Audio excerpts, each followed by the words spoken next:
आप एक एयरपोर्ट पर खड़े हो, बोर्डिंग अनाउंसमेंट्स, सिक्योरिटी चेक्स और यात्रियों की भीड़। आप बस अपनी फ्लाइट का वेट कर रहे हो। कैश एक्सचेंज काउंटर पर जाके आप कुछ पैसे कन्वर्ट करते हो। टेलर आपको एक बंडल देता है, बिल्कुल नए चमकते हुए $100 के note. Touch perfect, smell perfect, security strip perfect. आप बिना सोचे उन्हें जेब में डाल लेते हो। लेकिन कुछ घंटे बाद होटल रिसेप्शनिस्ट एक नोट लाइट के सामने पकड़ता है। उसका चेहरा बदल जाता है। सर, ये नोट सही नहीं है। आप चौंक जाते हो। ये कैसे हो सकता है? क्योंकि ये सिर्फ नकली नहीं, ये सुपर नोट्स हैं, फेक 100 बिल्स। इतने परफेक्ट कि बैंक, एटीएम और यूएस गवर्नमेंट तक धोखा खा जाए। और सबसे डरा देने वाली बात, आपको पता भी ना चले। दिसंबर 1989, central bank of the Philippines, Manila. Routine currency exchange. एक महंगा सूट पहने आदमी एक बंडल देता है। सब नॉर्मल, सब रूटीन। नोट्स हर टेस्ट पास कर देते हैं। लेकिन टेलर एक बात नोटिस करता है, serial numbers, perfect sequence, too perfect. जब उसने पूछा, सर ये नोट कहां से लाए, वो आदमी एकदम घबरा जाता है और बिना कुछ बोले भाग जाता है। ये मैटर सीधा पहुंचता है यूएस सीक्रेट सर्विस के पास। Washington DC, case number C14342। Investigators microscopes से लेकर स्पेक्ट्रोस्कोप तक हर टूल यूज करते हैं और what they find, shock. Paper same, ink same, security strip same. यानी जिस क्रेन पेपर कंपनी से यूएस गवर्नमेंट असली नोट बनवाती है, सुपर नोट्स उसी सेम कॉम्पोजिशन से बने हुए थे। Even intaglio printing press, massive 70 ton machine, same impression, same raised ink. सिर्फ माइक्रोस्कोपिक लेवल पर 2 फ्लॉज माइल फ्रैंकलिन के फेस के पास 1 नैनोमीटर गैप। बैकग्राउंड के लैंप पोस्ट पर लाइन ज्यादा मोटी। बस इतना ही प्रूफ था कि ये फेक हैं। एक्सपर्ट्स ने नाम दिया द ओरिजिनल सुपर नोट। ये नोट्स कहाँ मिल रहे थे? हांगकांग के हाई रोलर कसिनोज, रशिया के ब्लैक मार्केट्स, डिप्लोमेटिक पाउचेस, जहाँ चेकिंग अलाउड ही नहीं, एक पैटर्न। हर नोट सेम माइक्रोस्कोपिक फ्लॉ, हर नोट परफेक्ट। यानी प्रोडक्शन एक ही जगह हो रही थी। और फिर अरेस्ट्स शुरू हुए। 1984, नॉर्थ कोरियन डिप्लोमेट्स पकड़े गए। एक नाम ऊपर आया, रूम 39 किम परिवार का सीक्रेट इलीगल पैसा बनाने का हेडक्वार्टर्स नॉर्थ कोरिया के कैपिटल प्योंगयांग में। एक ultra secure facility, plant 62 multi layer electric fences, snipers, 0 Windows, maximum secrecy. और अंदर चल रहा था अमेरिका के करेंसी के against war. The mastermind Kim Jong Un का रेजिम हार्ड करेंसी चाहिए, डॉलर ही प्रिंट करो, वो भी परफेक्ट। 1990s का नॉर्थ कोरिया, पैसा खत्म, पावर नहीं। जब सोवियत यूनियन गिरा, प्योंगयांग की इकोनॉमिक लाइफलाइन कट हो गई। मिसाइल हो या न्यूक्लियर टेक, डॉलर चाहिए। और जब दुनिया डॉलर देना पाए, नॉर्थ कोरिया ने डिसाइड किया, हम खुद बना लेंगे प्रिंटिंग प्लांट 62 के अंदर। यूएस के रीडिजाइंड सिक्योरिटी फीचर्स के पैरेलल कांस्टेंट अपग्रेड्स हो रहे थे। नया वाटरमार्क, नए micro text, colour shifting ink, impossible के आगे पॉसिबल।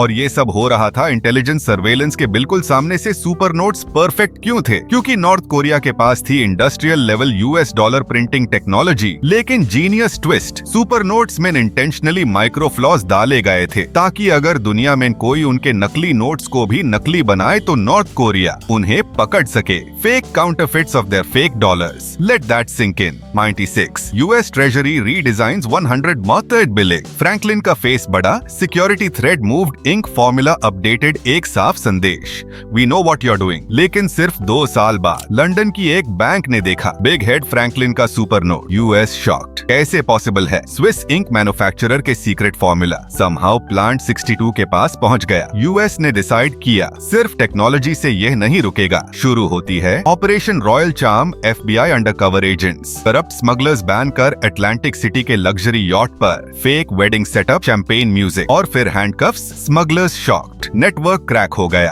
अगला मिशन और डेंजरस। 18 मंथ्स तक FBI agents Chinese and Taiwanese syndicates में घुस गए। सुपर नोट्स किताबों के अंदर, कपड़े की रोल्स में, बच्चों के खिलौनों में। एक दुनिया जो एफबीआई को देखकर भी नहीं देख पाई। चेनचांगलो, जिसे लॉग विल्सन के नाम से जानते थे, लास वेगस के पेनी स्लॉट मशीन्स में एक $100 के फेक बिल्स डालकर वो $90 असली पैसे निकाल लेता था। रिस्क करीब 0, प्रॉफिट मैक्सिमम। वीकेंड में $10,000 फेक, $9,000 रियल। कसिनो के सीसीटीवी ने उसका फ्रॉड लाइव कैप्चर कर लिया। Undercover FBI agent Bob hammer ने विल्सन से लग्जरी होटल डिटेल्स में मिलकर ऑपरेशन का लास्ट नेल उसके दिल में थोक दिया। जब रेड्स हुए, $4.5 मिलियन के सुपर नोट्स पकड़े गए और 87 फेडरल इंडाइटमेंट्स फाइल हुए। लेकिन वर खत्म नहीं हुई। यूएस ट्रेजरी ने चलाया सबसे बड़ा हथियार, financial sanctions. 2005 bank of Delta Asia Macao के नॉर्थ कोरियन अकाउंट्स फ्रीज कर दिए गए। $25 मिलियन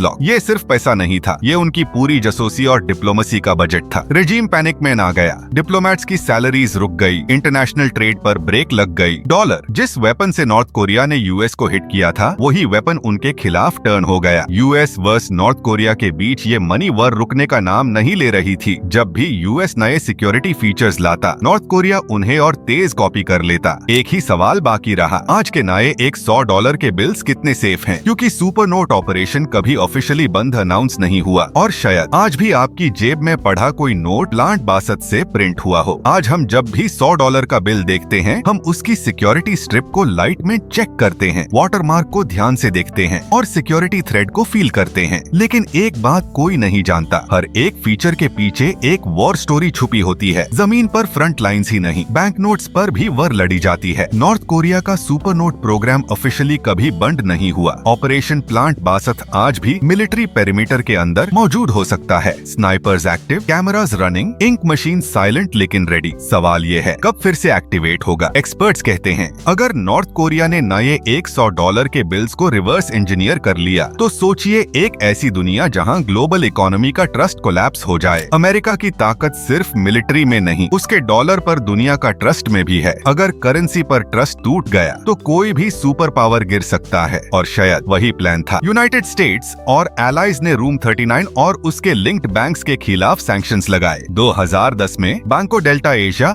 और कुछ मकाओ के बैंक्स के अकाउंट्स फ्रीज हुए। Hundreds of shell companies blacklist हुई। Result, regime panic. डिप्लोमेट्स को सैलरी नहीं मिली, फॉरेन मिशंस ने ऑपरेशंस बैन कर दिए। लेकिन नॉर्थ कोरिया ने हर बार एक नया रूट, एक नया रैकेट बना लिया। आज किम के पास है सुपर कार्स, प्राइवेट आइलैंड्स और पैलेसेस। सब कुछ एक ऐसे सिस्टम से जोड़ा हुआ है जो दुनिया के लॉज के पैरेलल चलता है। रूम 39 एक शैडो कॉर्पोरेशन बन चुकी है, न ऑफिशियली एग्जिस्ट करती है, न लीगली ट्रेस होती है और इसलिए ये दुनिया के सबसे डेंजरस बिजनेसेस में से एक है। क्योंकि इसका सीईओ खुद एक डिक्टेटर है। ये था सुपर नोट, हिस्ट्री के सबसे डेंजरस नकली नोट की असली कहानी। अगर आपको ये हिडन वॉर पसंद आई, वीडियो को लाइक करें, चैनल को सब्सक्राइब करें और कमेंट करें ऐसी अननोन, अनसीन और अंडरकवर कहानियों के लिए। Stay tuned.